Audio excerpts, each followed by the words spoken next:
जय हिंद दोस्तों। Bhim army chief Chandrashekhar Azad उस वक्त समाजवादी पार्टी से काफी नाराज हुए थे अखिलेश यादव से, जब लोकसभा के चुनाव में उत्तर प्रदेश में उनको एक भी सीट नहीं दी गई और ना ही सीट बंटवारे में उनको बुलाया गया और ना ही उनसे बात की गई। लेकिन दोस्तों, चंद्रशेखर आजाद ने अपने कुछ प्रत्याशियों को चुनावी मैदान में उतारा और वो खुद नगीना से चुनाव लड़े। वो अपने प्रत्याशियों को तो चुनाव न जिता सके दोस्तों, लेकिन वो खुद अपनी सीट पर नगीना से चुनाव लड़े और भारी भरकम मतों से चुनाव भी जीते। उसके अलावा उनके जो दो प्रत्याशी चुनाव में थे उनको भी उन्होंने भारी भरकम वोट दिलवाया।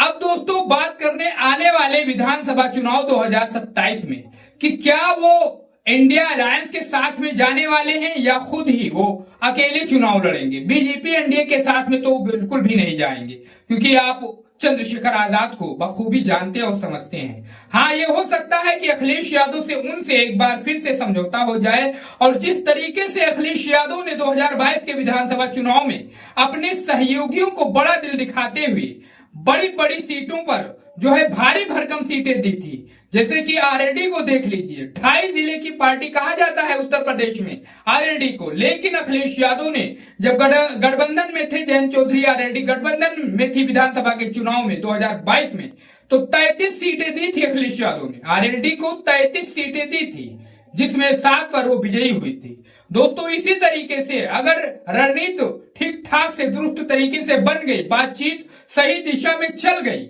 तो चंद्रशेखर को भी अखिलेश यादव बहुत ही बेहतरीन अंदाज में कुछ सीटें दे सकते हैं, जिस पर वो चुनाव में जीत हासिल कर सकते हैं। और ऐसा अगर हो गया दोस्तों, तो ये मान के चलिए कि इंडिया अलायंस में चंद्रशेखर यानी भीम आर्मी भी चंद्रशेखर की पार्टी इंडिया अलायंस में शामिल हो जाएगी और इससे और बल मिलेगा इंडिया अलायंस को। 2027 में विधानसभा चुनाव प्रस्तावित है उत्तर प्रदेश में, इससे बल मिलेगा। बात चल रही है दोस्तों, सूत्रों के हवाले से कहा जा रहा है कि चंद्रशेखर का मन है कि वो इंडिया अलायंस में शामिल हो जाएं और जो 27 का चुनाव है वो इंडिया अलायंस के साथ में मिलकर लड़े।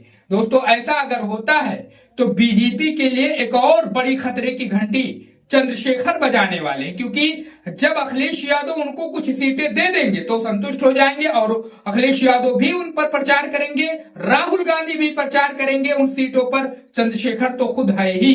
तो दोस्तों, इससे बीजेपी की हालत पतली होने वाली है अगर इंडिया अलायंस में चंद्रशेखर आजाद 27 चुनाव से पहले पहले शामिल हो गए। आपकी क्या राय है? क्या चंद्रशेखर जी को समाजवादी पार्टी, अखिलेश यादव और इंडिया अलायंस के साथ में आना चाहिए 27 के विधानसभा चुनाव में, या फिर जो 24 में हुआ था अलग होकर उन्होंने चुनाव लड़ा था वैसा लड़ना चाहिए? घाटा किसमें है और नफा किसमें है? अपनी राय कमेंट बॉक्स में बताइए। चैनल को जरूर सब्सक्राइब करिए, वीडियो को शेयर करिए।